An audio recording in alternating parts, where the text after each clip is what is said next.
and even as a guy who's running for senator for the state of Alabama, I'm running to represent the people of my state and bring every bit of public and private investment I can to the state of Alabama and make sure that we stand on behalf of Alabamians while Alabama uplifts America. I think Coach is doing the same thing. He just saw the ability to do it better from the position of governor than he was able to do as a senator. So I think it's a great thing. It's always good when you have elected representatives or people who are running to be an elected representative.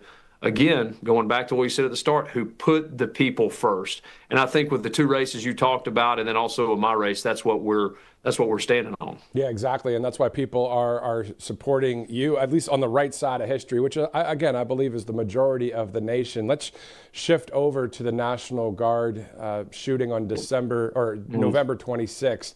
I know you have a lot of, obviously being a former Navy SEAL, and you're training law enforcement to this day. What would be your words of advice to the guys and gals that are out there now? It's got to be tough, obviously. One of yours has lost her life, Sarah, and then Andrew's fighting for his life. So how do you kind of talk to us about the mental toughness that you have to have through these kind of situations? Well, I mean, we sleep in peace because, people go out and do violence on our behalf. And that's what these folks that stand in the gap, these guardsmen that recently were shot, the young lady that lost her life, and then the young man that's fighting for his, that's what they were doing. They were standing in the gap. So my suggestion to all of those people that are gap standers, whether it's law enforcement, whether it's military, whether you're deployed here stateside supporting the stateside initiative, or whether you're deployed overseas, you've got to keep your head on a swivel. And it is the nature of the game. Sometimes we're not going to be able to survive the fight and the onslaught that's against us. But you are in a fight, whether you realize it or not. You're always in a fight, so your head's got to be on a swivel and be ready for combat at any moment. On the other side of it, the thing that probably gets me the most with this most recent deal, two uniformed guardsmen, two military service members in uniform with firearms were killed in our nation's capital. As an American citizen, if you're listening to this, you need to understand that if they are willing to kill a uniformed military member in the nation that backs that uniform, in that nation's capital, they're willing to go to your house to do it. They're willing to go to any of your cities and do it. And that's something that we as Americans have to do. We have to keep our heads on a swivel. We've got people standing in the gap for us, willing to give their life for this country. And they are giving their life for this country, but we have to be willing and ready to stand and protect the same country that we love and that we uphold, and that we lean on our conservative Christian values, because if they're willing to do it to a military service member in uniform at the Capitol, they're willing to do it in your hometown. The question I have for you, sir, is, you're in the great state of Alabama, and RSBN, we're located in Alabama. My family loves this state. It's a beautiful weather, great people. It's a great place to be. But you, if you win, which I believe you will, you're signing up for the U.S. Senate in the swamp. How, when you go there, if they're trying to do backroom deals and all the things that the swamp does, how do you stick to, no pun intended, your guns? No, that's a great question, and you're exactly right. That's a question that I've been asked quite a few times. And long story short, my wife has already made a decision. Our kids, my wife, they're staying right here where we live at. They're staying at home. And one of the biggest things we've seen is a lot of times these politicians go to D.C. and they move their family up there with them. I mean, this really is service. This isn't something, I don't want to leave my family for a week and then come back on the weekends and then go back for a week to go to the Capitol and do everything that we have to do. Home is where your heart is. And so if my family's here, then we know my heart is here in Alabama. So that would be the easiest, 30,000-foot view. My family's going to stay here in Alabama, which means my heart's going to be here in Alabama. On the other side of it, I'm beholden to my Savior, Jesus, and he actually holds me to honesty. And when I'm beholden to Jesus, what does he say? He says that we're supposed to uphold the leaders or the rulers or the kings of the land. We're going back to it. Who are the kings and queens of this land? We, the people. So I'm not going up there for my own behalf. I'm not going up there for Jared Hudson. I'm going up there for the people of Alabama, and I have to represent the people of Alabama effectively. And that's the way that you keep from getting sucked into these backroom deals. The last thing, most of these people that are up there, they talk back and forth and do backroom deals. They've never been in a fist fight, much less a gunfight. And I've been in both of those. And so I think it's diplomacy. So it's a softer way of fighting and arguing back and forth. It ain't like any of us are getting shot over this. So it's pretty easy to deal with. Yeah, exactly. And then, but before all of this, I mean, as a Navy SEAL, did you have any idea that you would be doing what you're doing now, running for U.S. Senate? And I want to get to the heart of the matter with you, Jared, is what is the reason? Why are you personally saying, I want to do this? Yeah. So number one, no, I never imagined I would. As a matter of fact, when the Lord opened the doors, my biggest fear was talking to my dad, my brothers, and my granddaddy about this because they don't have much for politicians, and so I was worried about what the men of my family would think about me, just because of they hold politicians in low esteem. With that being said, that was kind of what drove me over the edge because I sat back and thought, the wise man plants trees knowing he'll never sit in the shade. I want to be able to plant trees for my kids and your kids and our grandkids so one day they can partake in this same great American experience that we had, the same great Alabamian experience we had. And what kind of man am I if the Lord opens the doors for me to go and do something, even if it's something that I don't necessarily, desire or hasn't necessarily been my path, I guess. What kind of man am I if I can go stand in the gap and represent the state of Alabama and this country effectively, and I'm not willing to do it? I can't sit back and complain about the politicians who do a terrible job because I had the ability to at least try to do something, and I wasn't even willing to get into the fight. I think Teddy Roosevelt's the old quote, it's the man in the arena. What kind of guy am I if I'm standing outside the arena casting stones and I'm not willing to get in the arena and take the hits and hit back? So that's ultimately what got me into this. That's ultimately what drove me to it. That's powerful. And a lot of people are saying amen to you there for that, because that's exactly how many of us, are out there and you don't have that opportunity, but at least speak up to your friends, your family, vote, work hard, pray hard, canvas, get out there, speak on social media, about people that you'd like to see in office, speak the truth of common sense out there. So that's a great point. Jared Hudson, right. Former U.S. Navy SEAL, running for U.S. Senate for Alabama. Sir, thank you so much. Hope to have you on again. Thanks for having me. Check us out at hudsonforalabama.com. And when you go out and vote in the state of Alabama, elect a representative who's actually going to stand for you. And I'm not talking about just stand. I'm still willing to die for this country. And that's the difference in our representatives now. They're not willing to die for the country. They're not even willing to give up their golf game on the weekend. Pick somebody who will. hudsonforalabama.com. Thank you for having me, sir. You got it. Thank you for your service as well.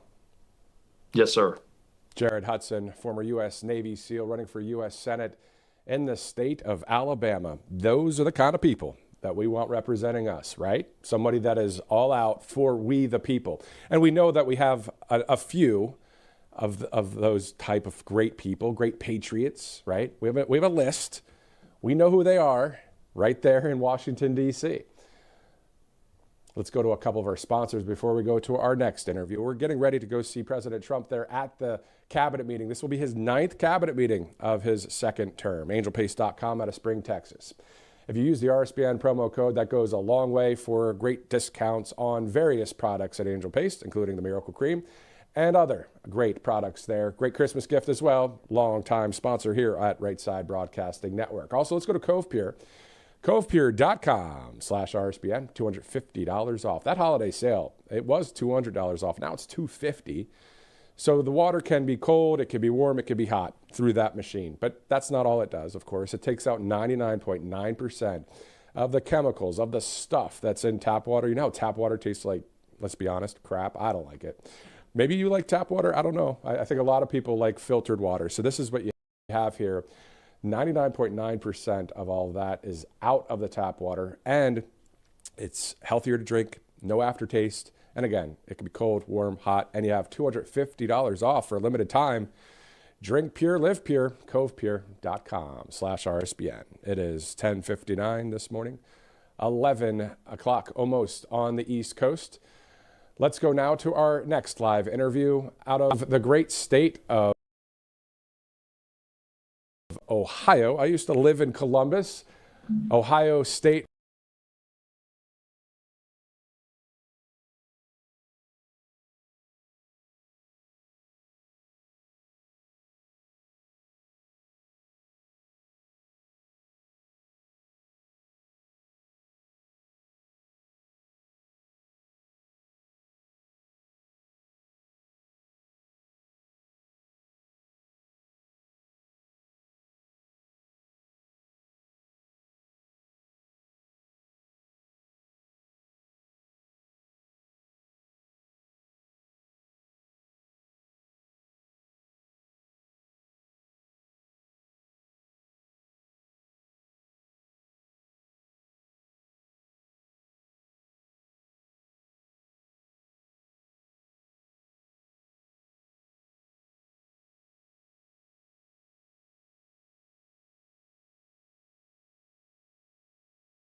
Think it would.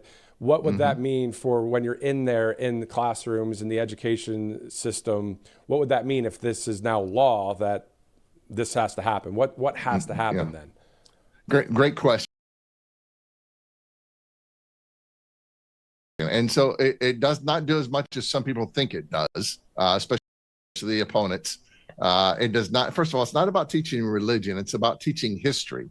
And people say, well, are we going to teach all religions? I say, we're going to teach all of history. And why just your religion? Well, show me another religion that had such an impact on America's founding, and we'll be glad to include them, because we're just teaching history. But it just affirms what is already the law. Even the ACLU, who came in opposition to this bill, said it's unnecessary because it's already legal. But there are other people who think it's not legal. And so the opponents actually proved the case for why this bill is necessary. Some of them say this is illegal, you can't be doing this. And other ones say it's already legal, which demonstrates to us that there is a lack of clarity among teachers and educators. And so it just affirms the First Amendment that it is legal to teach this. It has no mandates. We're not requiring teachers to teach it. They should teach it, because it's a part of history, but there's no requirement that they do teach it. Well, the thing that's interesting is a number of teachers, I'm not just talking about Ohio here, but they say, well, we're going to teach the kids evolution and not even teach about creation. So you should at least teach creationism. You should teach, the American heritage as well, and calling it the Charlie Kirk American Heritage Act. These are factual events, right? And it's interesting. So what would be your word to those that are maybe not thinking about being a teacher out there? Say somebody's 22 years old right now watching this, and basically they have the conservative values out there, but they should get into that teaching role. I guess my point is, how do we, there's recruitment for the military. How can we get recruitment for more conservative teachers? We definitely need more conservative teachers. Shout out to my sister. She's watching right now. She's a public school teacher. And we need more teachers who understand the history, who will get in there and teach it. But again, some of the teachers, they're not teaching it it's not because they're evil. It's not because they have a plot against America. It's because they weren't taught this in college. They weren't taught this in high school, which is a part of deconstruction. And then we get to post-structuralism, where now we start teaching things that are not actually facts, but it starts with just not teaching the facts. And so one generation just doesn't learn the facts, and their parents don't realize they're not learning the facts. It's not that they're teaching a lie, because if they taught a lie, then the parents would say, hey, this is a lie. We know this is a lie. So they just stop teaching the facts. And then the next generation never heard the facts. And then their kids go to school and they learn things that are not actually true, but their parents don't know it because they never learned the facts. And so we are untethering our future from our past. And the reality is without Christianity in America's past, in American history, we would not have any American history. Oh, there'd be a nation here, there'd be a continent, there'd be some kind of a civilization, but it would not be the land of the free and the home of the brave. And I'm afraid that as we untether our future from our past, we will not have the same civil liberties. We will not have the same rights. We will not have the same bright future when we don't recognize what got us here in the first place. And I think it's imperative that we know these things. Kids go every day to the Capitol building in Washington, D.C., but and history is right there in front of them. They don't realize it. When they look at the picture of the embarkation, the pilgrims who are on this speedwell, no one ever points out to them that Pastor John Robinson is there holding open a Bible. The in red letters right across that Bible says Jesus Christ. When you look up on the sail, it says God with us. And then when you look even beyond that sail, you see a rainbow depicting the promises of God, and they're all knelt in prayer. This was literally a church that left to come to this new nation for religious freedom. When you look at the signing of the Constitution, there you see, George Washington standing up straight and tall with his chest thrown out.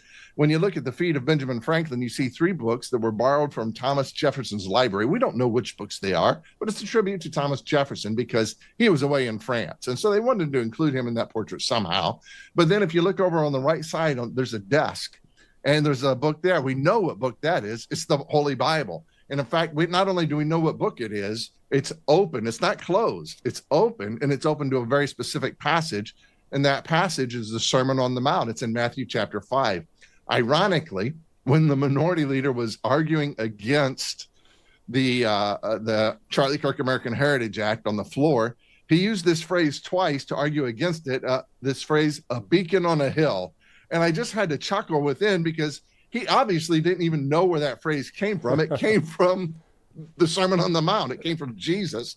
John Winthrop picked it up and called it a city on a hill. It's been picked up by Bush and Reagan and so many others. And he used it to say why we shouldn't be talking about Christianity and our American heritage. And unknowingly, he was talking about Christianity and our American heritage when he quoted that phrase. It's so powerful to hear, just even more, just refreshing the memory of all of these details. And for those of you joining us right now, this is Ohio Representative Gary Click. So at the State House there in Columbus, he also introduced the Charlie Kirk American Heritage Act along with Mr. Davila over there as a representative in Ohio.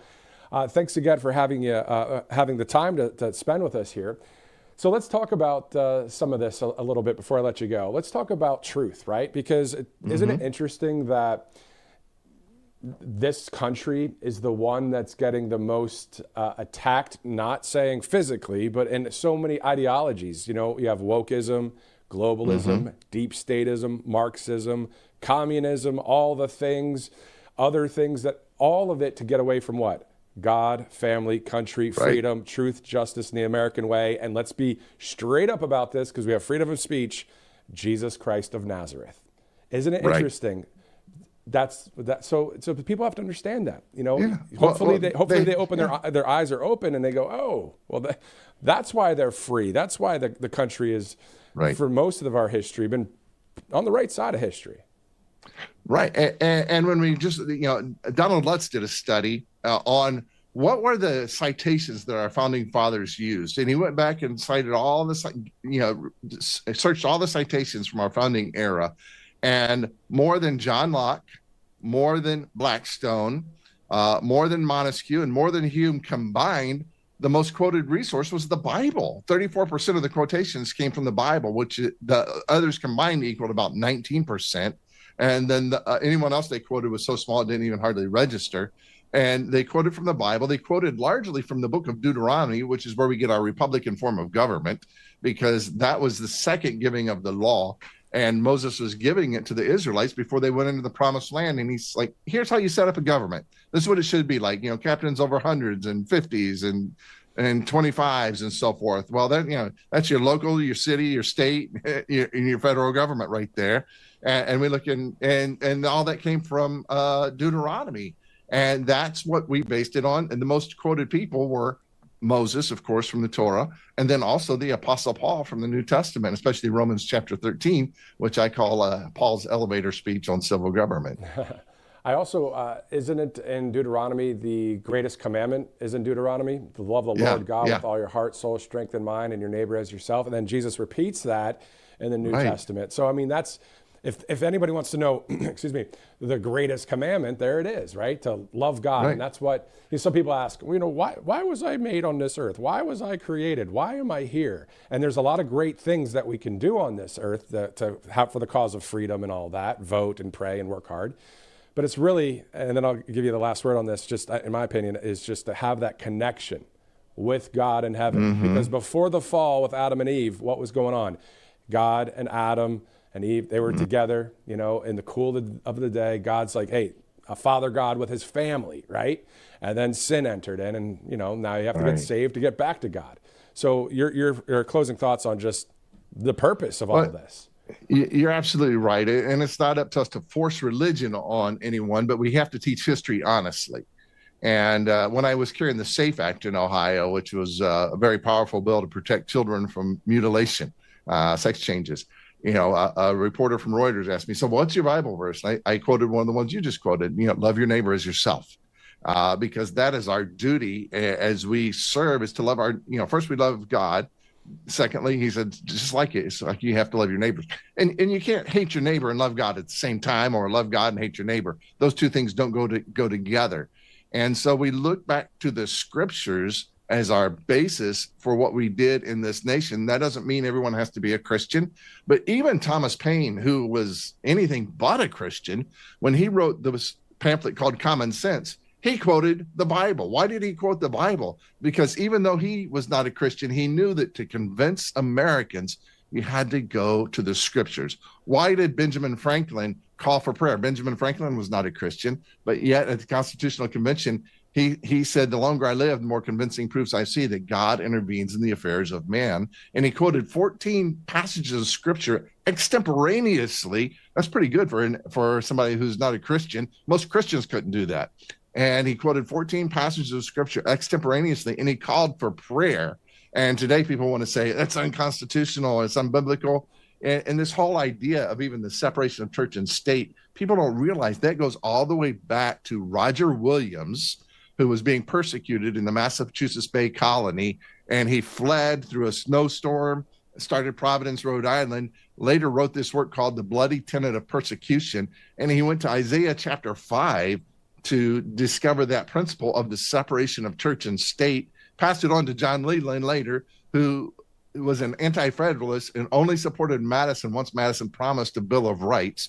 Then our first Speaker of the House was a pastor Frederick Augustus Muhlenberg, who shepherded the Bill of Rights. And so there were three pastors intimately entwined in the First Amendment, which says Congress shall make no laws respecting an establishment of religion or prohibiting the free exercise thereof. And it was given to us to protect the church from the state, not the state from the church. And so people don't even understand the First Amendment. They don't understand the whole principle of separation of church and state. And I'm here to help them understand. And there shouldn't be a separation of God and state. Right. So that's the thing.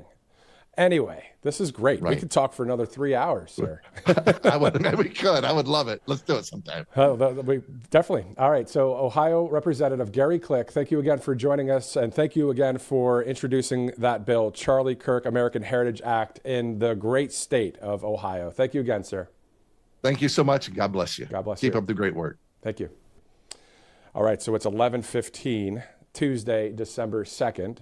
We know in about 15 minutes we'll have the president's 9th cabinet meeting of his second term. We'll be bringing that to you live here on Right Side Broadcasting Network. And just to close up about the greatest commandment. So love the Lord God with all your heart, soul, strength, and mind, and love your neighbor as yourself. We can't forget about the as yourself part. And I'm pep talking myself here too. You still gotta love yourself, right? You can work on everything else out there and you can love God and love people, but what about you? Anyway. All right, so 11:15, Tuesday, December 2nd. Let's go to a couple of our sponsors as we get ready for one more live interview prior to seeing the president there. All Family Pharmacy. As you see there, this is the last day for this huge sale. Buy one, get one free. So December 2nd is the last day. So you can buy one ivermectin, hydroxychloroquine, or mebendazole, and then you'll get another one free. So RSBN viewers, we know the importance of readiness. We don't wait for someone else to step in. We take responsibility for our health, our families, and our future. So it's simple. Just go to allfamilypharmacy.com/RSBN. You can place your order, and then a licensed physician reviews it. Once approved, your medication ships directly to your home. It's fast, private, and reliable. So this Black Friday event is ending today. If you believe in preparedness and protecting what matters, just visit allfamilypharmacy.com/RSBN. Let's also go to Monetary Gold. Every major financial disaster, it begins with a few simple facts that a lot of people ignore. Back in 2007, it was the overextended credit, reckless lending, misplaced faith that quote unquote everything will hold. And as you know, it didn't. Banks failed, savings vanished, retirements were cut in half. The lesson was painful and unforgettable. And today, some of those same indicators are returning. They're not theories, they're patterns. And patterns repeat when people refuse to act. So for more than 25 years, Monetary Gold has guided Americans through every economic storm with an A+ Better Business Bureau rating. And one constant truth, real value endures when paper confidence fades. So you could study the evidence, act on reason, call 888-617-7994 or go to rsbnforthegold.com today. You get that free info kit with Monetary Gold. All right, it's 11:17 this morning. Good morning once again and welcome to RSBN Live. I'm Matthew Alvarez. So at 11:30 this morning, President Trump will hold his 9th cabinet meeting at the White House. Later in the afternoon, Robert McNeely will be in studio, and we'll see the president. He'll make an announcement about Trump accounts for the next generation of Americans to give them a jump start on savings. Before we get to our next live interview, it's 11:17, Tuesday, December 2nd. At this hour, 24-year-old West Virginia National Guard Staff Sergeant Andrew Wolf is fighting for his life. Earlier this morning, I received word from West Virginia Representative Riley Moore's office that the congressman spoke with the family yesterday. We're told Andrew is still in critical condition, but the family asks for everyone to keep praying for him. As you remember, West Virginia National Guard Specialist Sarah Beckstrom lost her life on the streets of D.C. on November 26th after a reported radicalized Muslim shot the two National Guardsmen in an act of terror. So if you're a believer out there, let's go to God right now. Let's pray for Andrew, for his recovery. The family asked us to pray. So that's what we'll do right now. In Jesus' name, we ask you, God, that you would comfort Andrew, you'd comfort the family right now, and that you would heal him, bring him back to us here as he's in critical, but bring him to stable condition and heal him up for the prayers that we're asking here in Jesus' name. Amen. And, a hero, our National Guard, thank God for them.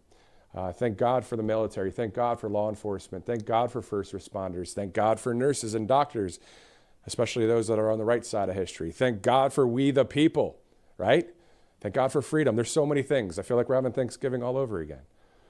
Let's do this. Before we get to our next live interview, last month, the Alabama National Guard was mic'd up to see what it's like on the streets of D.C. This is prior to that shooting. Let's take a look. Thank you all for your service. Hey, thank you.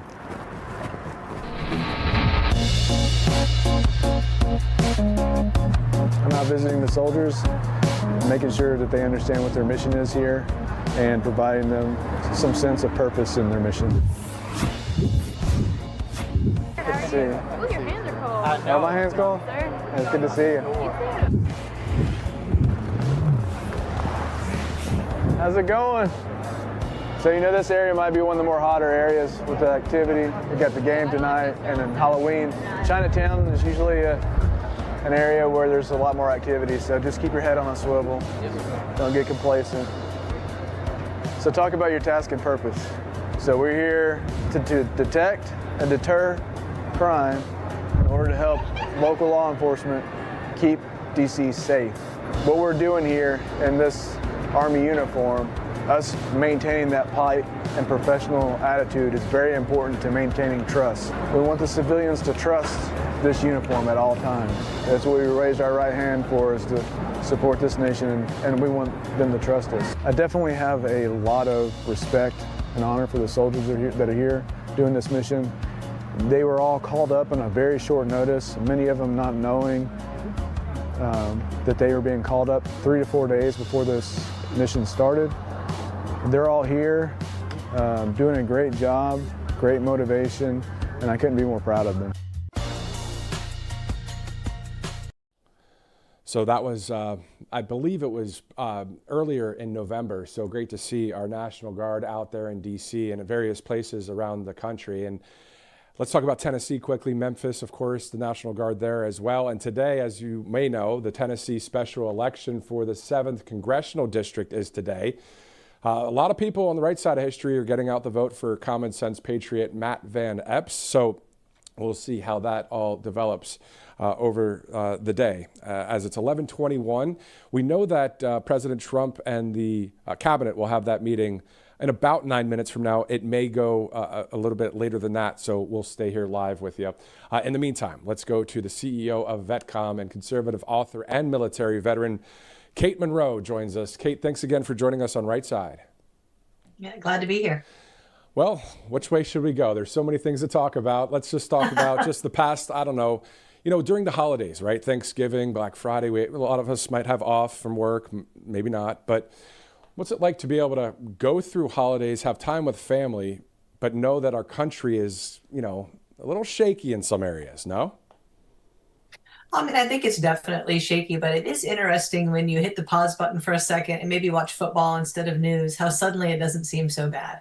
Because I think every single day, holiday or not, there's that same chaos going on. I think that engineered chaos is kind of like in the Roman times, where they had the gladiators to sort of distract them from all the rest of the stuff that was going on. So this has been going on for centuries. And so sometimes you have to train yourself to tune out some of that noise. Now, I ask God quite a bit, like, is this really for me? Is this something I need to put on my plate? And the answer typically is, no, it is not. This is not for you. So I tend to focus on my friends and my family and my business. Always good to do that. And it was great. We were in northern Georgia over the past week or so, and it's just nice to disconnect a bit, but it's still difficult for me sometimes. I mean, even when I see the American flag flying, I'm like, oh, I got to get a video of that. You know what I mean? It's just a picture. Like it's in danger. Yeah, it's like, is everything's good. But at the end of the day, I think the heart of the matter is as I've mentioned a ton of times, and I will have other topics to talk about, but still, freedom is really what it's about. Yeah. And it would be great to talk about other things, what the best movie that's out or this new song or whatever, but it's hard to talk about that stuff sometimes when we see that other countries like Ireland and the UK are dealing with situations where they don't really have constitutional rights like we do, but their freedoms are getting taken away. And it's the same ideology. That's the point, is that same ideology is trying to wreck this country, Kate.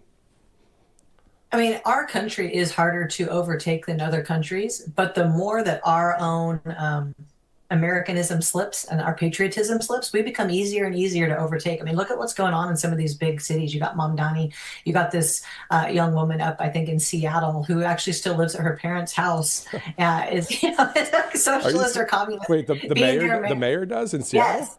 The mayor of the Seattle? I didn't hear that. I know that she's got the same. I feel like it's. Wow. Yeah, I feel like it's the same ideology. I think she still lives at home and gets her bills supported by her mom and dad. But it's just sort of embarrassing who actually makes it to elite politics in our country. And then it's not a wonder that you start to lose city by city. So I think that some of these bigger cities like San Diego, which is a little purple, I think we need to flip a little bit more red just to take a stand against the crazy. Yeah, 100%. I'm still caught off guard by.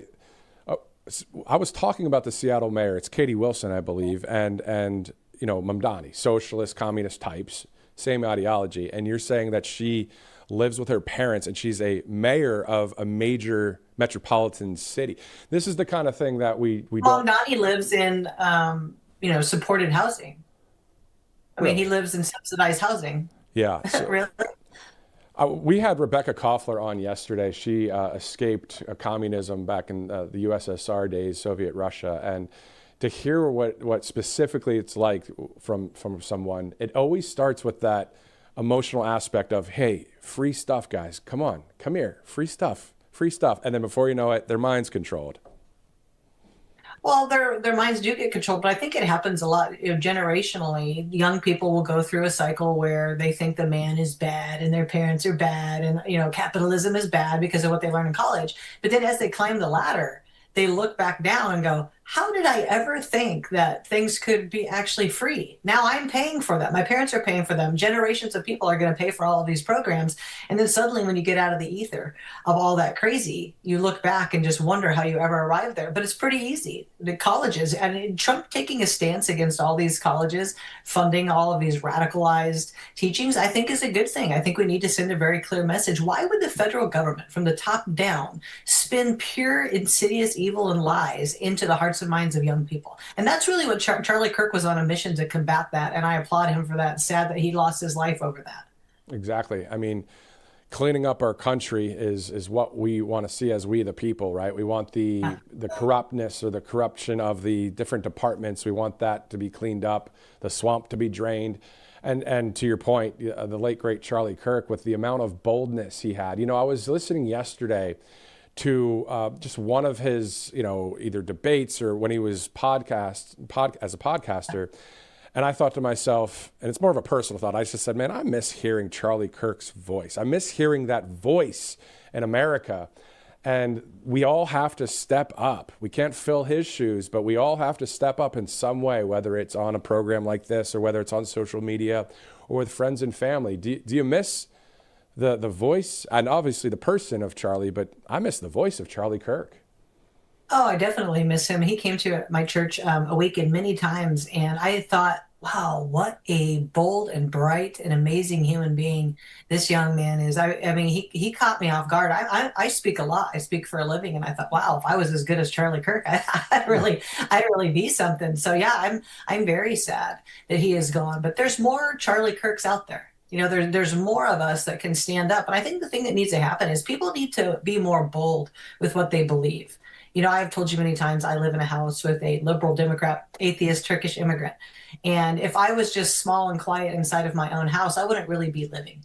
So, we need to be more bold. We need to say, hey, that's what you believe. This is what I believe. And the fact that we try to squash each other down, especially the left to the right, that needs to stop. And we need to take a stance and push back and say, this is what I believe. This is what I'm convicted about through the Lord.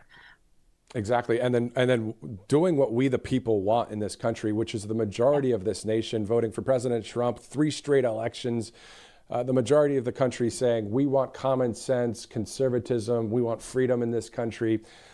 And we see that other factions are trying to, cut that down. But while we talk about the late, great Charlie Kirk, I don't want anyone to forget the global impact.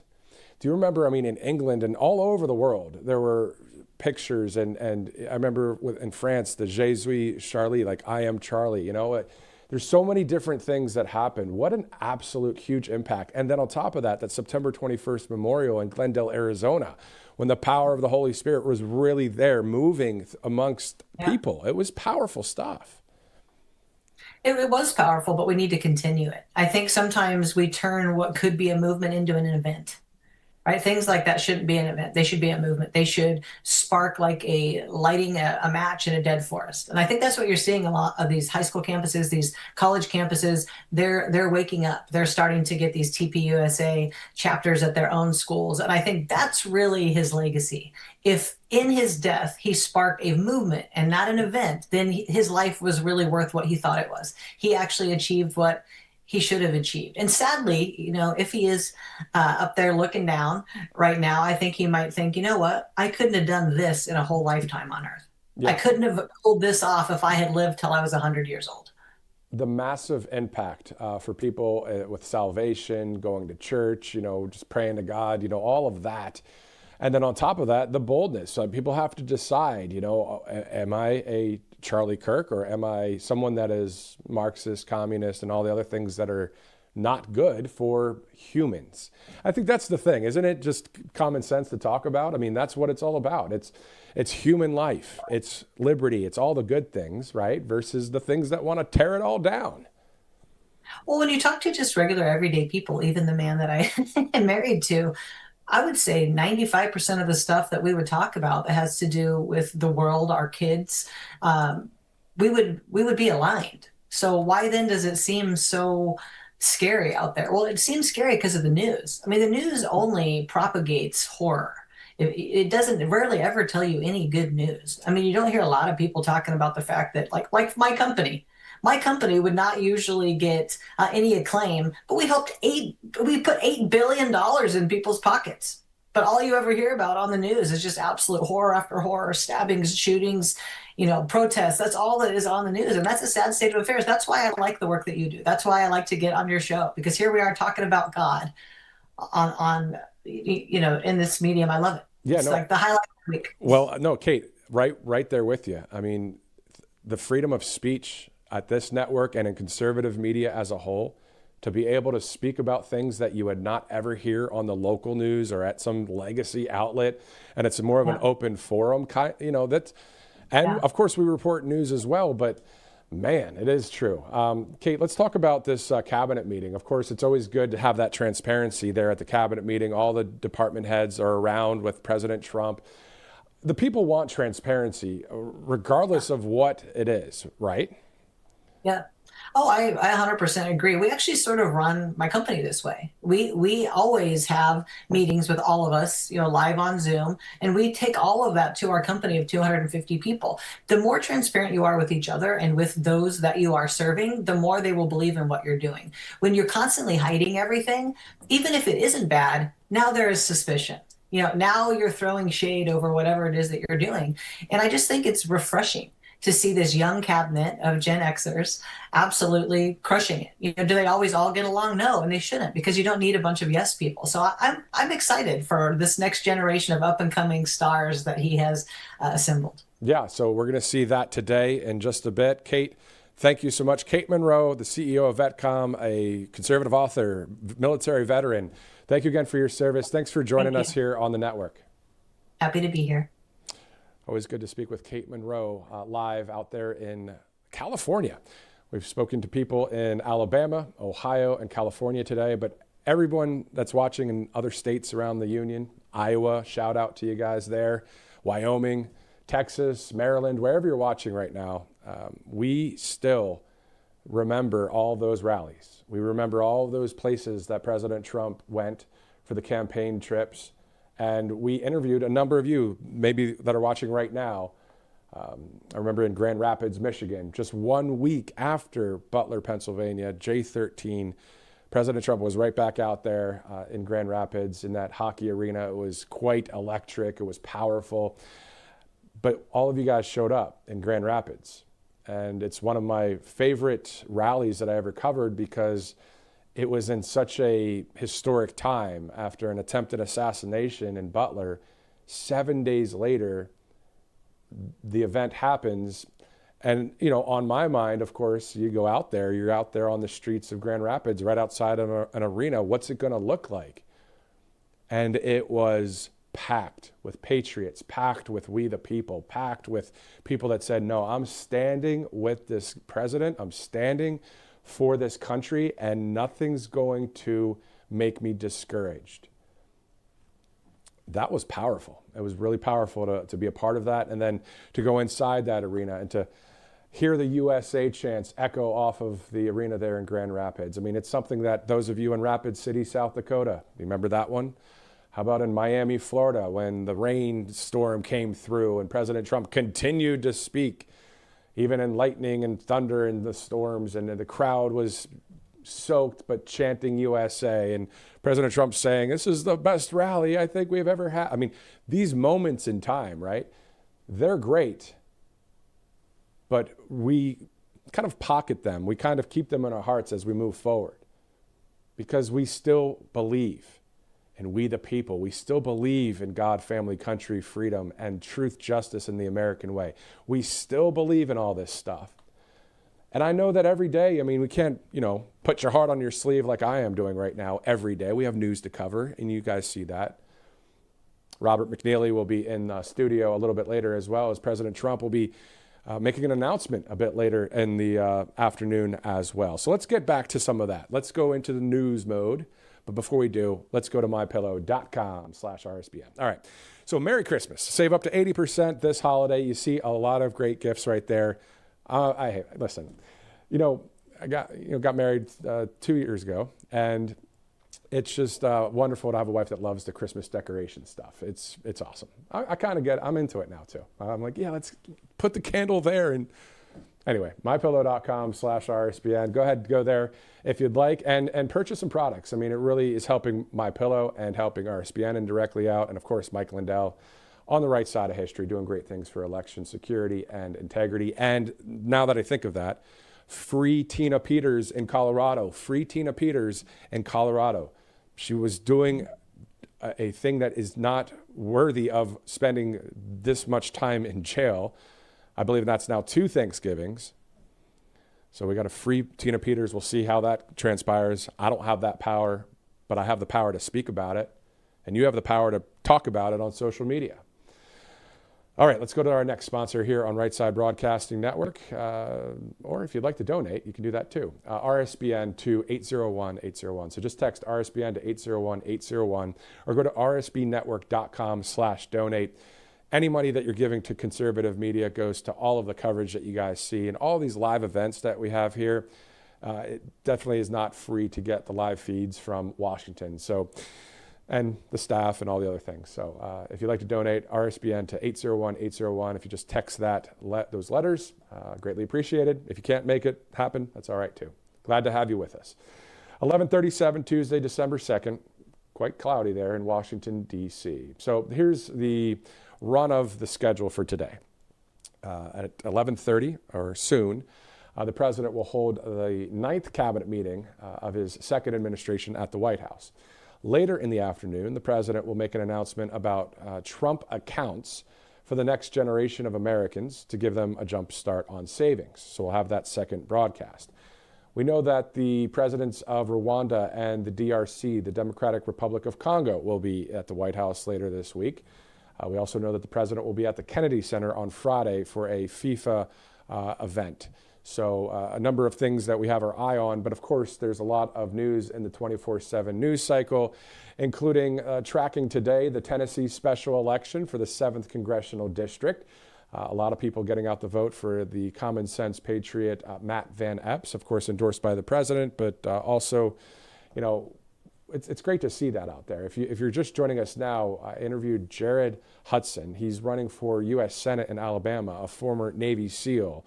This guy's on the right side of history. It was great to interview him. If you get a chance to watch that, maybe after the cabinet meeting, check it out. Because right now, it's really that line has been drawn in the sense of, are you on the right side of history, on the left side of history, right? On the true side, on the false lying side, right? Or on the God, family, country, freedom side, or on the Marxist, communist, deep state, globalist side. We got to pick. I know a lot of you already have. And so just know that from this perspective in conservative media, we're with you guys. I'd rather talk about football, by the way. I'd rather talk about hockey. That's one of my favorite sports. I'd rather talk about my golf game, which is terrible. I'd rather talk about a lot of other things. But this is what we're faced with right now in this world, right? So it's hard to look at X or on Truth Social and see the stories out of some of the other countries out there, and to know that that same ideology is trying to crush this nation. So what should I do? I've worked in mainstream media for, 15, 18 years? I don't even remember at this point. I worked in local stations across the country. And I'm glad that the national step was in conservative media. Trust me on that one. And so to see conservative media growing the way it is right now is pretty awesome. And again, not just for people like me or people that are on conservative media TV, it's for us, all of us. This is not teleprompter reading. This is from my heart. This is the real stuff. We want to see our country saved. We want to see secure elections. We want to see the freedom continue that we have into the future. So that's pretty much what we do. And then we report the news that we hear about, we see. And then, of course, we share our op-ed, opinion editorial, just like any station, network, or newspaper does. And most of the time, I believe almost 100%, if not 100% of the time, it's the same stuff that many of you guys believe in. Because I've spoken with you, or if it's friends or family, they say the same things.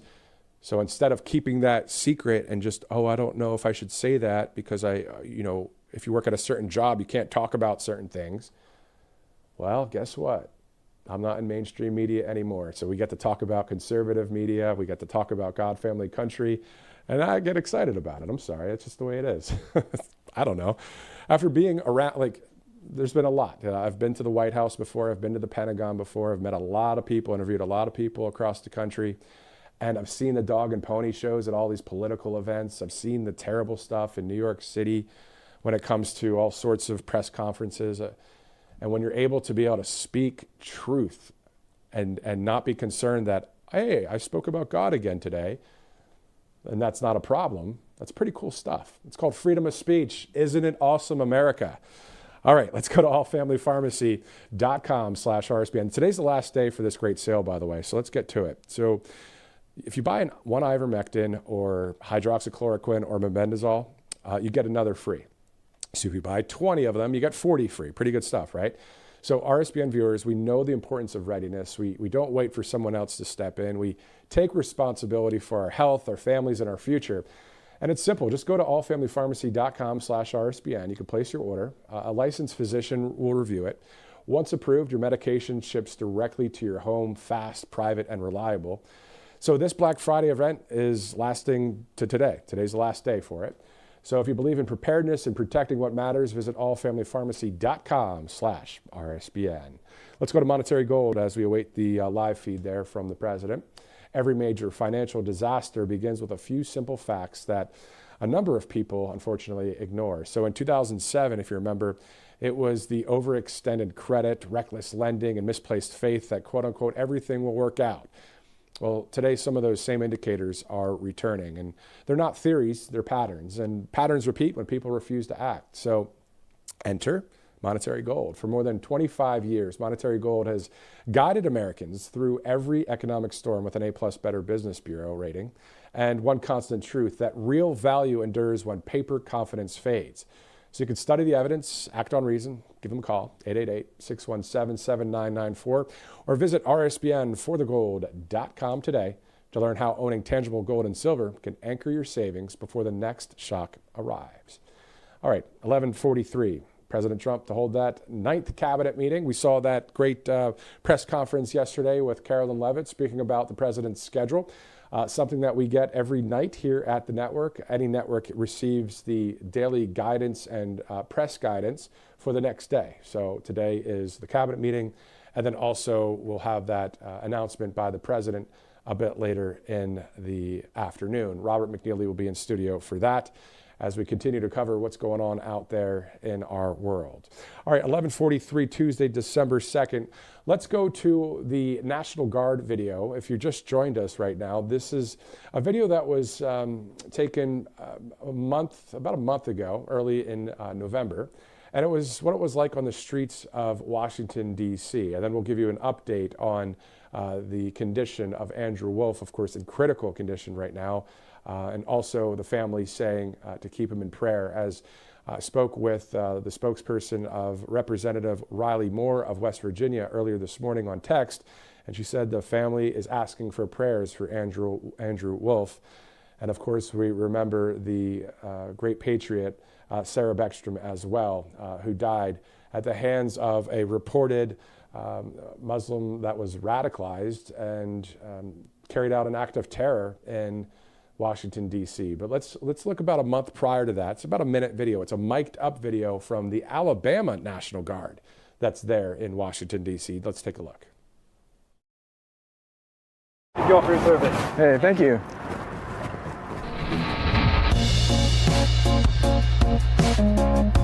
I'm out visiting the soldiers, making sure that they understand what their mission is here and providing them some sense of purpose in their mission. Good to see you. Ooh, your hands are cold. Are my hands cold? Sir. It's good to see you. How's it going? So you know this area might be one of the more hotter areas with the activity. We got the game tonight and then Halloween. Chinatown is usually an area where there's a lot more activity, so just keep your head on a swivel. Don't get complacent. So talk about your task and purpose.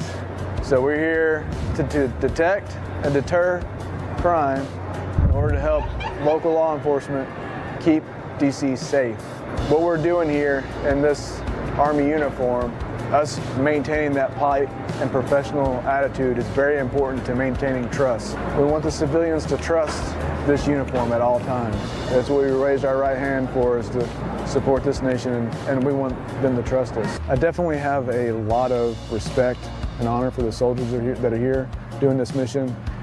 They were all called up on a very short notice, many of them not knowing that they were being called up 3 to 4 days before this mission started. They're all here doing a great job, great motivation, and I couldn't be more proud of them. All right, so that video from the National Guard pretty recently.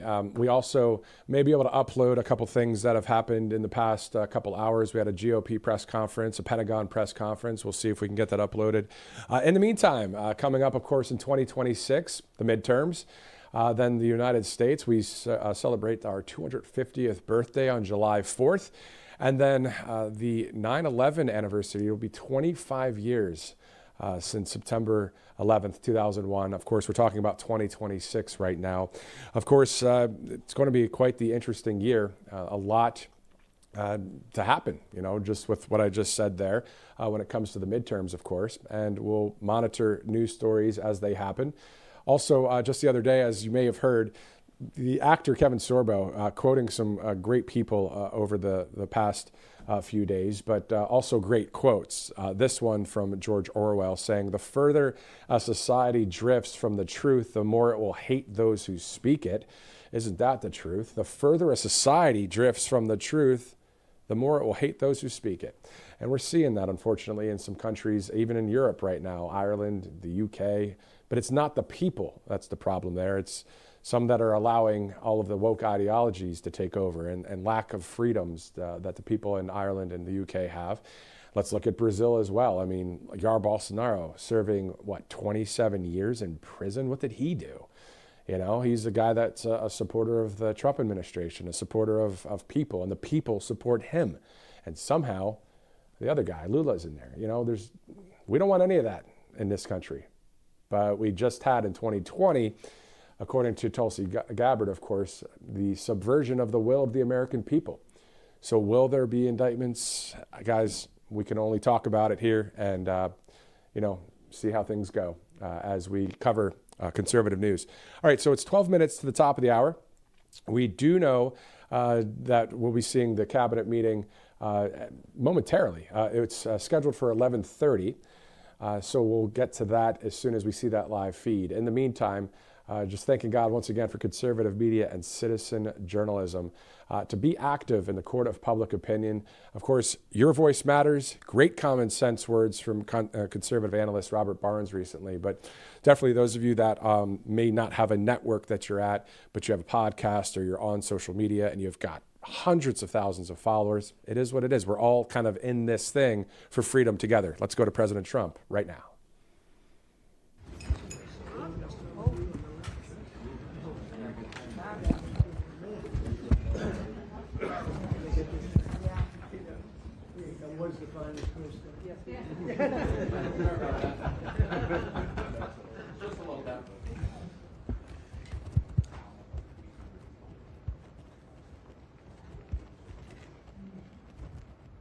Are you all set? Everybody ready? Nice to be with you. Welcome to the final cabinet meeting of 2025, a year that will go down as the most consequential and successful first year of any administration. They're saying that, not me. Well, I say it too, actually, but a lot of people are saying it. And a lot of that is thanks to the men and women in the cabinet. The new and improved cabinet room, I might add. We took pictures down from the vaults. We have vaults downstairs with lots of pictures that haven't been exposed to the world for, in many cases, over 100 years. We brought them up, and we're using them as they should be used. But the cabinet room looks beautiful, like it should now. The Oval Office looks beautiful, like it should. It was not. It was like the rest of the country. It was in disrepair. 1 year ago, our country was dead, and said to me by many leaders, we had a dead country. Now we have the hottest country anywhere in the world. It's true. The hottest country anywhere in the world. Think of that. In 4 long years of the Biden administration, there were just $1 trillion of new investments in the United States in 10 months. We've secured commitments of over $18 trillion. So they had, in 1 year, less than $1 trillion. That's in a period of 4 years. Think of it. 4 years they had less than $1 trillion. In 10 months we have more than $18 trillion. Is that right, Scott? It's even going to be higher than that. It'll be higher by and going up. Sir. And we're waiting for the Supreme Court case, and it's so important and so vital for this country because we're not only respected again, we're putting out wars by our trade policies, and we're taking in hundreds of billions of dollars, and our country is wealthy again and secure again, and it's part of national security, and I hope that goes well. I think it's very important, but think of the number. We're going to be over $18 trillion in 10 months, and which is a record times probably 8 or 10 times, I think more than that, for any country. There's never been a country that's had that kind of an investment ever in history. And there's never been a country that's had half of that. It's a tremendous thing that's taking place. We have companies moving in from all over the world, from Mexico, from Canada, from Europe, from China, from Japan a lot. We just had Toyota is going to spend $10 billion, they just announced, on building new plants in this country. Our workers, they're going to be our workers, but they're spending a tremendous amount. So the stock market has set 46 all-time highs. And this last Friday, which is called Black Friday, was the biggest ever online sales that there's ever been by a lot. More Americans are working today than at any time in the history of our country. I mean, these are the facts we have to get out. And, you know, there's this fake narrative that the Democrats talk about, affordability. They just say the word. It doesn't mean anything to anybody. They just say it. Affordability. I inherited the worst inflation in history. There was no affordability. Nobody could afford anything. The prices were massively high. Do you remember when we took over eggs? You did a great job on that, Madam Secretary. Agriculture, Brooke. Eggs were 4 or 5 times higher than they had ever been. They said don't order eggs for Easter at the White House. And we ended up doing it, and we got the egg prices way down, lower than what they were before. But the word affordability is a con job by the Democrats. They say affordable. I watched the other day where some very low IQ congresswoman talked about affordability. She had no idea. Their prices were much higher. As an example, energy, gasoline, we're now at about $2.50 a gallon. We're going to be, I think, at $2 a gallon. We could even crack that at some point. I'd love to do it. And we could do it more easily if we weren't building up the strategic national reserves, which Biden emptied out before the election so that he could try and get elected, meaning he started it, then he got thrown out of the race. Then she took over and she kept it going, and they emptied out these strategic national reserves, which are really meant for something else. They're not meant to keep people happy with their gasoline price. They're meant for war. They're meant for problems, big problems. He emptied it out, and then she continued it during the process of trying to get elected. Didn't work out too well for him. And they virtually brought it down to the lowest level, I believe, in history. And it didn't have much of an impact because the prices were very high. But our prices now for energy, but for gasoline, are really low. Electricity's coming down. And when that comes down, everything comes down. But the word affordability is a Democrat scam. They say it, and then they go on to the next subject. And everyone thinks, oh, they had lower prices. No, they had the worst inflation in the history of our country. Now, some people will correct me, because I always love to correct me, even though I'm right about everything. But some people like to correct me, and they say 48 years. I say it's not 48 years, it's much more. But they say it's the worst inflation that we've had in 48 years. I say ever. But whether it's 48 years or ever, it's pretty bad. We had the worst inflation that we've ever had. Since last January, we've stopped inflation in its tracks. And there is still more to do. There's always more to do, but we have it down to a very good level. It's going to go down a little bit further. You want to have a little tiny bit of inflation. Otherwise, that's not good either. Then you have a thing called deflation. And deflation can be worse than inflation. But we have it almost, we'll soon be at a perfect level. But we inherited the worst inflation. But we have 20 states that are now selling gasoline at less than the $2.75. Think of that, $2.75. And it was at $5 under Sleepy Joe. Grocery prices are down with the cost of Thanksgiving turkey this year down 33%. It was lower than 33% lower than under the Biden administration. Egg prices are way down 86%. Thank you. And mortgage rates, despite the fact that we have an incompetent chairman of the Fed, a real dope, who should reduce rates. I saw even Jamie Dimon said he should be reducing rates. I never saw Jamie Dimon say that. I wonder why he said that. But he really said it because he's right. But we have a guy that's just a stubborn ox who probably doesn't like your president, your favorite president. But they're going to be coming down. We'll be announcing somebody probably early next year for the new chairman of the Fed. I talked to Scott about taking the job, but he doesn't want it. You got the greatest job here. Yes, sir. Right? He said, no, I want to stay chairman. I want to stay right where we are, Treasury. And I think we're doing really great, aren't we? We're doing great, sir, and it's a great team to be part of. Yeah, no, it's amazing. Under my executive order to lower prescription drug prices, which I think is the single biggest thing we've ever done that nobody writes about because you're fake news.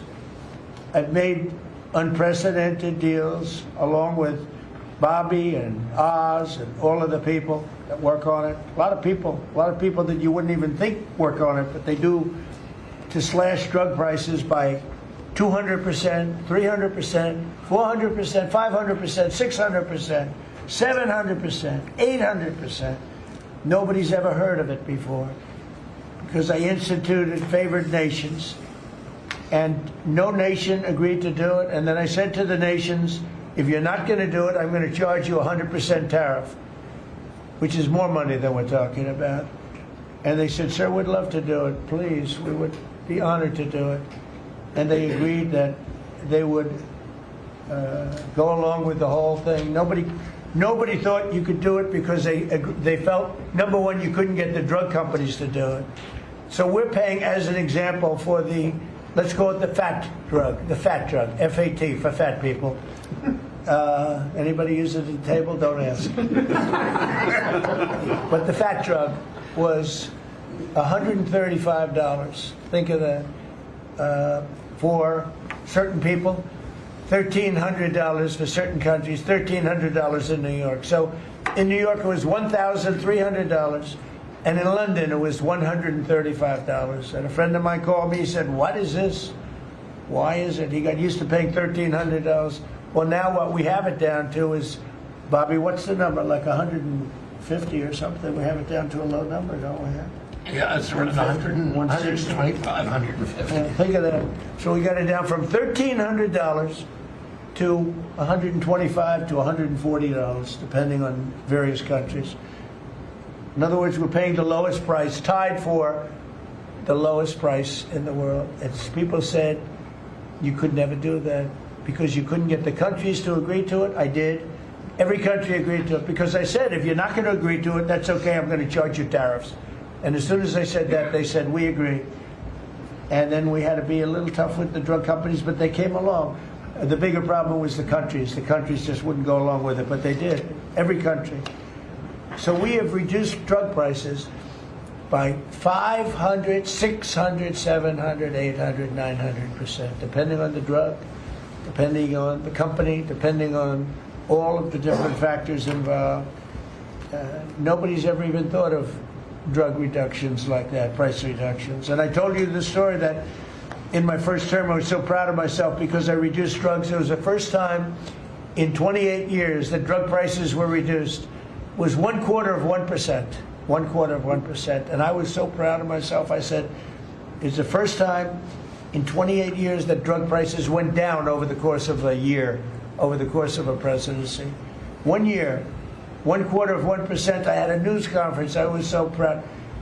Now I got them down, not 1/4%. I got them down 400, 500, 600% and more. And the fake news won't write about it. And it's going to have a huge impact on healthcare because a big part of it's buying drugs, buying prescription drugs. It's going to have a huge positive impact because Obamacare is a disaster. I said it years ago, and I say it now, and the money should be paid, taken away from the insurance company. Obamacare was made to make the insurance companies rich. Their stocks have gone up 1,000% in a short period of time because the money goes to the insurance company. I want the money to go to the people. Let all the money go to the people, and let the people go out and buy their own health care. And I see on television, people are advertising now, we will help you buy health care. We will go out and help you buy. That's becoming like an industry because of what I said. So something's going to happen. It's probably not going to be easy because the Democrats, frankly, they don't want to make a good deal for the people. They just want to make a bad deal for the country. They want to make a bad deal for the Republican Party. But the Republican Party is united, and I will say that what I would like to do is the money doesn't go, trillions of dollars get paid to drug companies. And you still have lousy health care. Obamacare is horrible health care. We want it to go to the people and then let the people go out and buy their own health care, and they'll do great. They'll do great. So we're negotiating that now with the Democrats. Well, congressional Democrats want the largest tax hike in history. I proudly signed the largest tax cuts in American history with the Great Big Beautiful Bill. The Great Big Beautiful Bill, the biggest piece of legislation ever signed, and that includes the extension of the original Trump tax cuts. But it's the biggest tax cut ever signed, and it includes no tax on tips, no tax on overtime, and no tax on Social Security. Nobody's ever seen anything like it. So think of that. And in addition, you get, if you buy a car, this is great for our car industry because we have a lot of car plants. We're bringing back the automobile business. 60% of it was stolen because we had incompetent presidents or incompetent trade people. But 60% of it was stolen over the years, and now I think we're bringing it all back. I think we'll be bigger than we've ever been in the auto business. That's not even to mention AI, where we're leading China. You know, we're leading China by a lot. They're not going to catch us. We have to be smart, but if we're smart, they're not going to be able to catch us. They know that. They told me that. Next year is projected to be the largest tax refund season ever, and we're going to be giving back refunds out of the tariffs because we've taken in literally trillions of dollars, and we're going to be giving a nice dividend to the people in addition to reducing debt. We, as you know, I inherited a lot of debt, but it's peanuts compared to the kind of numbers we're talking about. So we're going to be making a dividend to the people, and additionally, we're going to be able to reduce debt. And as time goes by over the next 2, 3, 4 years, those numbers are going to go up. And I believe that at some point in the not too distant future, you won't even have income tax to pay, because the money we're taking in is so great, it's so enormous, that you're not going to have income tax to pay. Whether you get rid of it or just keep it around for fun or have it really low, much lower than it is now, but you won't be paying income tax. We've slashed $1 trillion in costly job-killing regulations, saving Americans an estimated $2,100 for a family of 4. The Biden administration was the exact opposite, but times 4.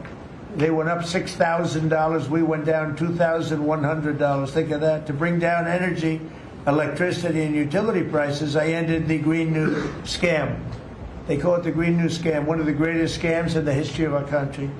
They talked about global warming and all that crap, and what they've done to this country. What they've done by allowing 25 million people into our country, many of whom are criminals, many of whom 11,888 are murderers, and we have to get them out, and we're doing it. We're doing it. I think what the job that our law enforcement groups are doing, Christy, you and Tom and everybody, amazing. What you're doing is amazing. I terminated the insane electric vehicle mandate, and look, some people that make electric cars weren't happy with that. But we have to do that because you have to have a choice, whether it's a gasoline-powered car, and we have so much gasoline. You know, China doesn't have gasoline. We do. And whether it's a hybrid, which really are working really well, the combination of electric and gasoline-driven. But we, and everybody was supposed to, by 2030, everybody had to own an electric car under the Biden stupidity. And not everybody wants to do that. I like electric cars. I like all cars. They're all good. They all have reasons. But you want to be able to go and buy what you want. I imposed historic tariffs that are now bringing in so much money that nobody's ever seen anything like it. And countries that were ripping us off, including allies, but they were ripping us off for years. I won't use the names. I won't mention Japan. I refuse to mention South Korea. I will not mention names. But they were ripping us off like nobody's ever been ripped off before, and taking horrible advantage of your country. But now we're making a lot of money. We're making a lot of money because of the tariffs that are pouring in. And it's really national security. Among everything else, it's national security. We've also rapidly turned the worst border crisis in world history. I believe we had the worst border ever in history. I don't care if you had a 4th world country. You know, we allow 3rd world country in. We would allow 4th world war countries in also. It doesn't matter. There was never a border that was as bad as our border. We allowed anybody in with no checks, no vetting. So we've rapidly turned the worst border crisis in world history into the strongest border in the history of our country, and probably one of the strongest borders in the history of the world, because we have nobody coming through. And I want to thank our people. The Border Patrol is so amazing, ICE, and I want to thank the military for the backup, because they're standing right behind them. And that was really nasty for a period of months, and now it's no longer nasty. Now they don't even come up. Nobody comes up. It's an easy job. It made your job a lot easier because they know they're not going to get through. And we take people in, but they have to come in legally. For 6 months in a row, 0 illegal aliens have been admitted into the United States. You believe that? 0. We had millions of people coming in a year, millions. Now we have 0 for 6 months, and these are given by radical left people that do the numbers. I mean, they're not doing me any favor. They're being we don't have our net numbers are unbelievable. but we had 0 people in the last 6 months. Illegal border crossings along the U.S.-Mexico border have plummeted to the lowest level ever recorded. Ever recorded. And nobody talks about that anymore. You know, it's crazy. They don't talk about it. You'd think they'd say, well, Trump's done a great job at the border. This country is being destroyed by the border. But you always find something new, like, is he in good health? Biden was great, but is Trump in good health? I sit here, I do 4 news conferences a day. I ask questions from very intelligent lunatics, you people. I give the right answers. There's never a scandal. There's never a problem. I give you answers that solve your little problems. You go back and you can't find anything, but you do stories about Biden was in wonderful health. The guy didn't do a news conference for 8 months. If I go one day, I had one day where I didn't do a news conference, there's something wrong with the president. You people are crazy. I'll let you know when there's something wrong. There will be someday. That's going to happen to all of us. But right now, I think I'm sharper than I was 25 years ago, but who the hell knows? By the way, I took my physical. I got all A's, everything. But they said to me, would you like to take a cognitive test? I said, is it hard? They said, yes. I said, well, I'm a very smart person. Who was the last president to take one? No president has ever agreed to take one. Because when you get into the mid-questions, meaning, 10, question number 10, 11, 12, 28, 30, they get harder and harder. And they said, would you like to do it? I said, well, no reason to do it. Nobody's ever done it. I'll do it maybe, but there's really no reason. They said, sir, the problem is this is Walter Reed Hospital. And that's a military hospital. And that means that things are, sort of open. It's not like private where you have, if you do poorly, we'll have to, probably you'll find out. I said, I won't do poorly. I'm a smart person, not a stupid person.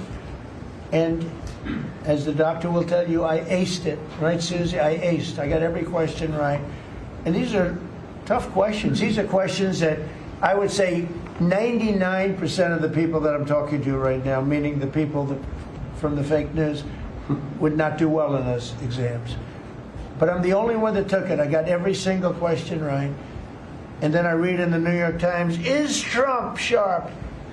Trump is sharp. But they're not sharp. That's why they're going out of business, the New York Times. I hear that they're losing so much money, it's ridiculous. They're a bunch of fakers. But we can never let another thing happen like what happened to us with a fake election, with a rigged election, where a guy like Joe Biden assumes the presidency. Because the man was grossly incompetent. And he was incompetent 30 years ago. But he was really incompetent for those last few years, and our country was put in great danger because of it. So for 6 months in a row, we had 0 people. Illegal border crossings along the U.S.-Mexico border have plummeted to the lowest level ever, ever, ever. Think of that. And the net benefit to our country is enormous, incalculable. America is strong and respected again. On the world stage, we're really respected. In fact, I went to a NATO and they were calling me the president of Europe. We're doing very well. We have a lot of respect. As you know, we have a problem with a war that our people are trying to settle now with Russia and Ukraine. We are not involved in the war monetarily anymore. Biden gave away $350 billion like it was candy. That's a massive amount of money. And much of it in cash, a lot of it in equipment. I don't give away anything. We sell the equipment to NATO. The European nations pay us for the equipment, 100% price. And then they bring it to Ukraine or whatever they do with it. But we're trying to get that settled. I've settled 8 wars. This would be the 9th. And our people are over in Russia right now to see if we can get it settled. Not an easy situation. Let me tell you what a mess. It's a war that never would have happened if I were president. Not even a chance. And it didn't happen for 4 years. We've renamed the Department of Defense the Department of War, and I thought that would be controversial. And frankly, I tell you what, I haven't met one person, there's not one person I've met that doesn't like it. You know, think of it. We won World War I, World War II, everything in between, everything before it. And then we said, let's change the name. So we changed it back to what it was, Department of War, and Pete's doing a great job. We ended 8 wars, think of that. 8 wars, but we're going to do one more, I think. I hope. I hope. Every time I end a war, they say, if President Trump ends that war, he's going to get the Nobel Prize. If I end that war. Well, he won't get it for that war, but if he ever gets it for the next war, now they're saying, if he ever ends the war with Russia and Ukraine, he's going to get the Nobel Prize. What about the other 8 wars? India, Pakistan. Think of all the wars I ended. I should get the Nobel Prize for every war, but I don't want to be greedy. Actually, the woman who got the Nobel Prize said, "You've got to be kidding. Trump deserves the Nobel Prize." So that was very nice of her. I appreciate it, which is true, actually. But I don't care about that. You know what I care about? I care about death. I care about all the people that are dying. And last month, 27,000 young people died, mostly young people, mostly soldiers, despite some missiles being shot into Kiev and other places. But think of it, mostly young people. 27,000 people died between Russia and Ukraine last month. What a shame. So we're restoring law and order to our cities and towns. If you look at what's happened, and I want to pay my deepest respects to those 2 incredible people from the National Guard in West Virginia they came from. I spoke to their parents. Sarah is gone. She passed away. She's looking down on us now, and she loves her parents, and they loved her. They were, somebody said, how are they doing? I said, the word is devastated. Doing. How are they going to do? They're devastated. The rest of their lives they're going to be devastated. She was an incredible person, highly respected, top of her class, everything. She was like a perfect human being. 20 years old, just started. She was like a baby. She was so proud. They were giving her a promotion, and she told the parents that she was getting a promotion, and they were so proud of her. Then they get a call that this happened.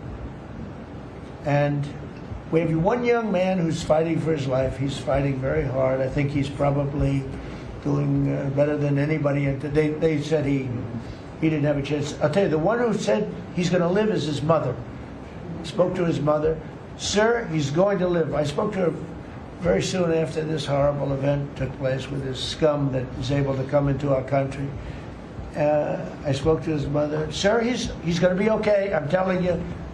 No doctor thought that. Nobody thought that. He was hitting bad places, and she was like so positive. It was incredible. And it's possibly right, Pam, right? Possibly right. Boy, it would be amazing. If he lives, it would be amazing. A miracle, actually.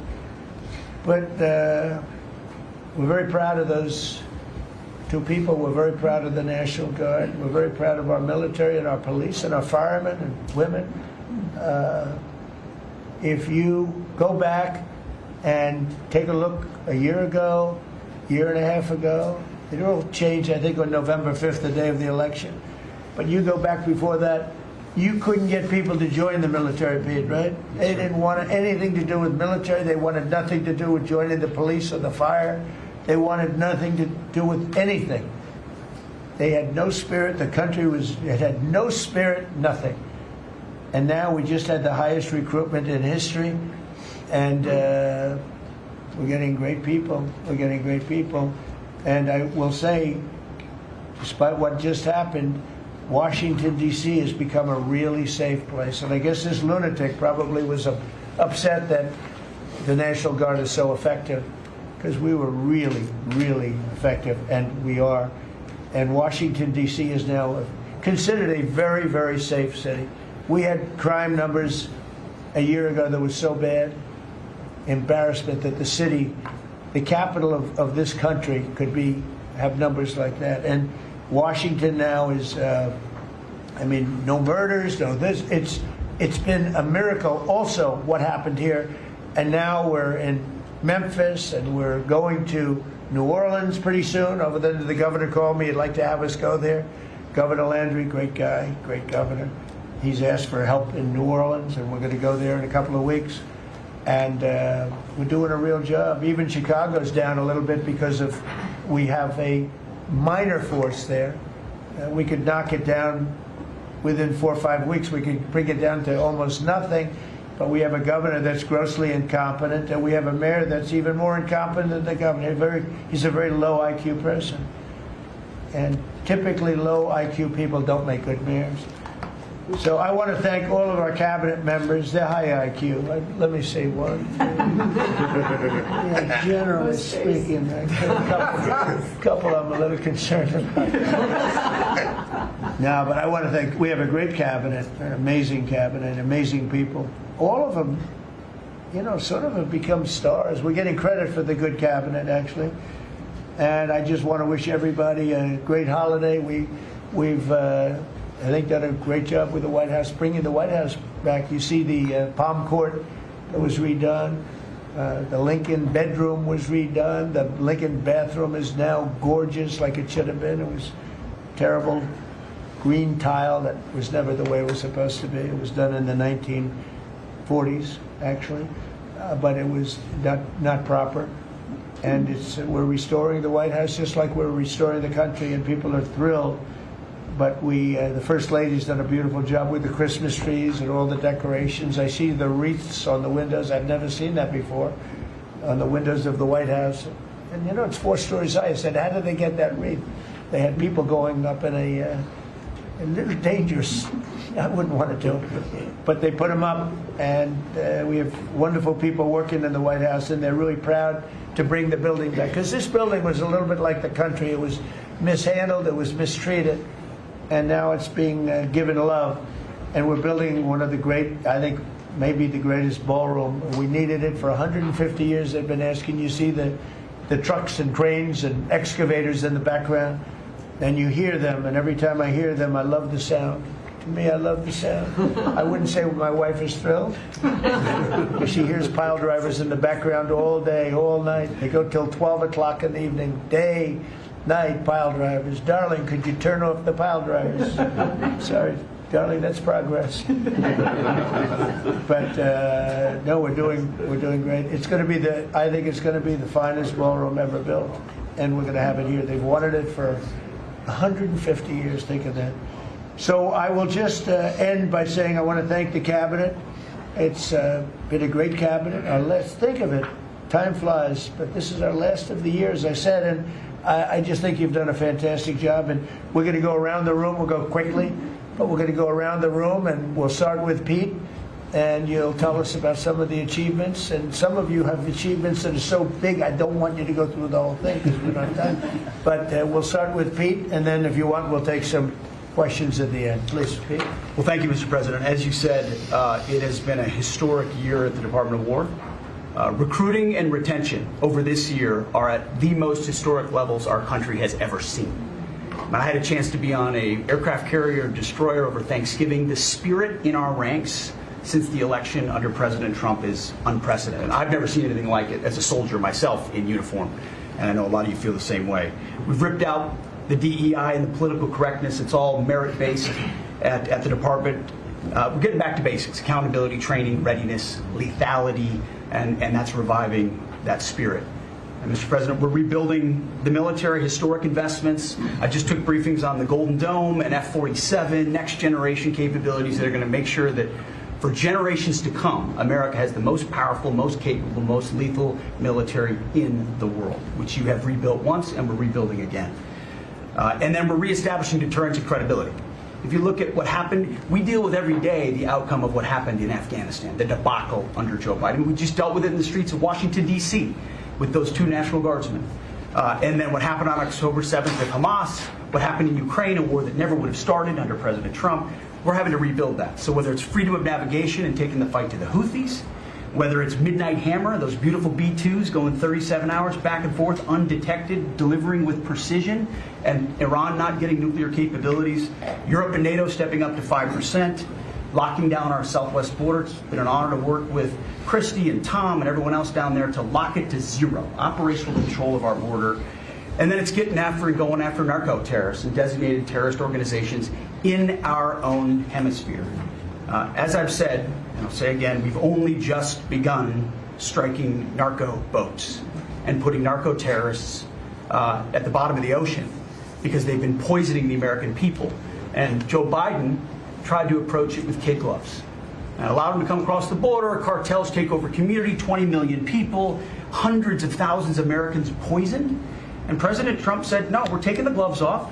We're taking the fight to these designated terror organizations, and it's exactly what we're doing. So we're stopping the drugs, we're striking the boats, we're defeating narco terrorists, and we're standing. And Pete, you may say one thing, that drugs coming in through the sea by sea are down 91%.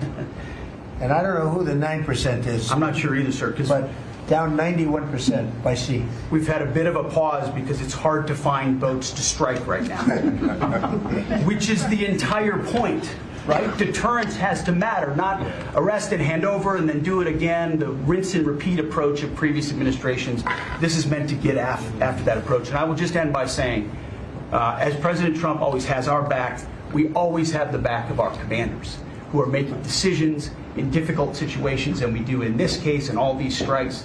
They're making judgment calls and ensuring that they defend the American people. They've done the right things. We'll keep doing that, and we have their backs, Mr. President. Good job. Thank you very much. Howard?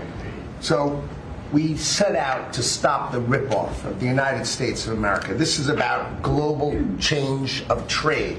We've been ripped off since 1945 when we set this policy. So we set out, and together with my partners, Jameson Greer and Scott Bessent, we set out to change that.